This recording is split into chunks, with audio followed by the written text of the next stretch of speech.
Just Shawn Porter getting some photography there. How are you? Great. I'm good. How you doing? This is Umar for BoxNation. I'm joined by the legendary Shawn Porter himself at the 62nd WBC Annual Convention here in Hamburg. Thought you were saying this is a 60-second interview. I was like, all right, cool.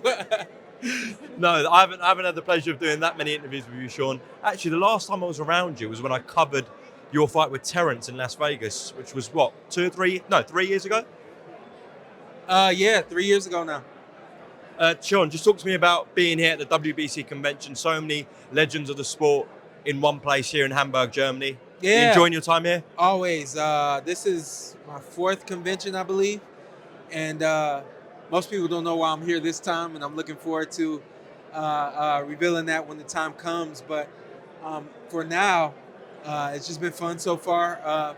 Amazing opening ceremony. Probably, I'm not going to say the best, but one of the best that I've been a part of because of that moment we were able to have on the stage. They always, We Are the World is the WBC song.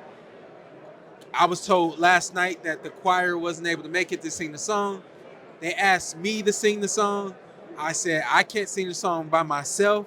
I don't know all the words, but if you get the words prepared for us, I'll make sure all of the fighters are on stage so that we can sing the song, and it ended up working out. So it's a good time. I was looking at a few of the fighters. I noticed Conor Benn was very awkward, wasn't singing the lyrics. Terence didn't really want to get involved. You were the only welterweight trying to get involved in the lyrics there.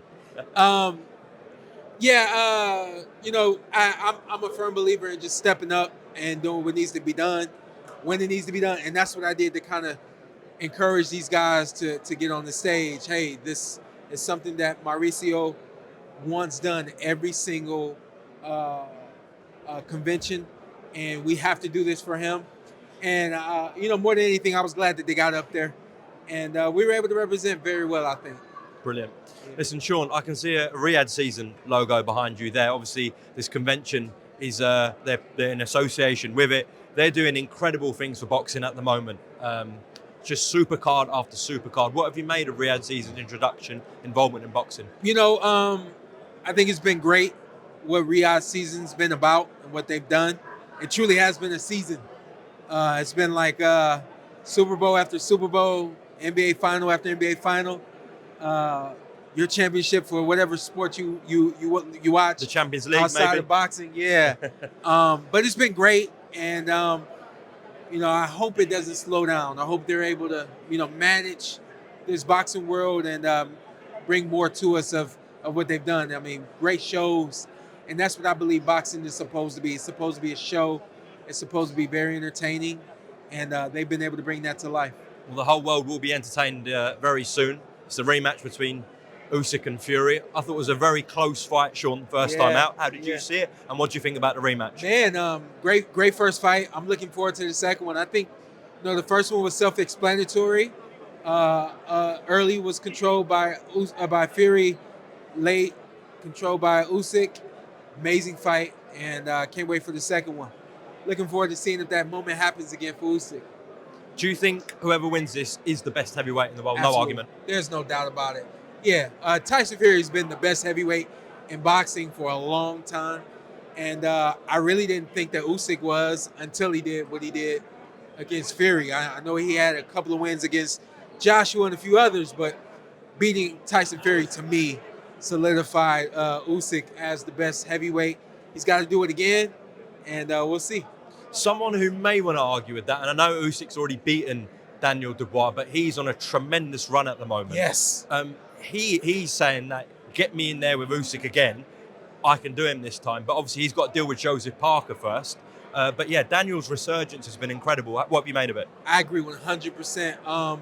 Not very privy to UK boxing, but of course I know the big names, and I've been able to see the resurgence of Daniel Dubois. It's been beautiful. It's been amazing. He's been able to change the minds of those who doubted him. And the big win he just got over Joshua was remarkable. Super, super happy for him.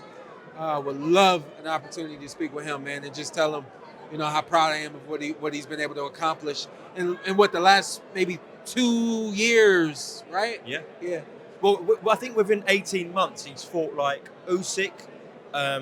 He's fought Gerald Miller, Philip Hergovich, Anthony Joshua, and now fighting Joseph Parker within 18 months. He's only 27 years old. Love it.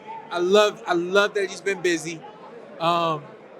His fight with Joshua wasn't a big bruiser, so coming back, and especially coming back against Parker is that's a really good fight for him. I think it's a fight that he'll win, but it's a good boxing match.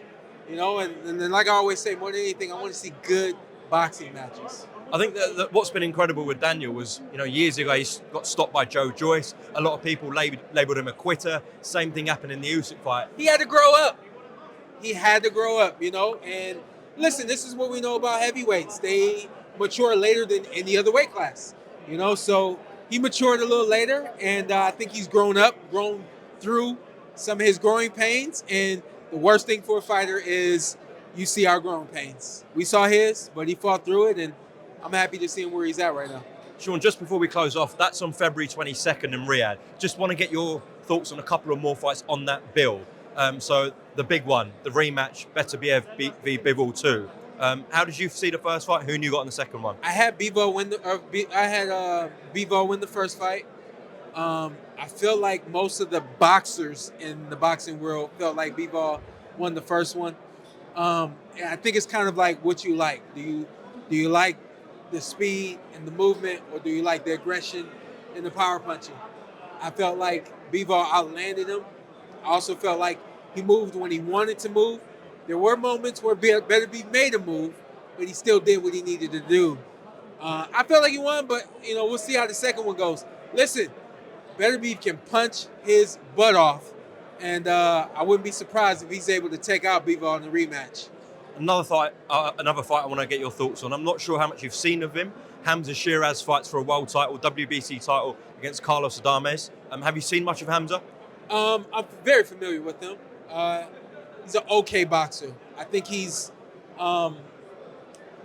highly ranked and highly touted, but he hasn't really done anything that's jumped off of the screen to me that would make me feel like he could beat Carlos Adames.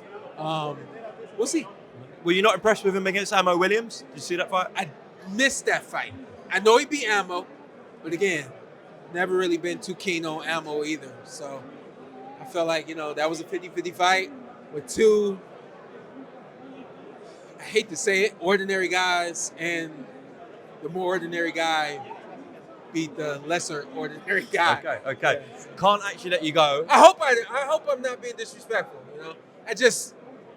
for me, you gotta jump off the screen to me, and I feel like Shiraz and Ammo both, neither of them have really been able to, jump off the screen to me. Yeah, fair enough. You can always keep it 100, Shawn. So, two guys that definitely do jump off a screen are Canelo Alvarez and Terence Crawford. Do you think we're going to see that fight? I don't think we see that fight.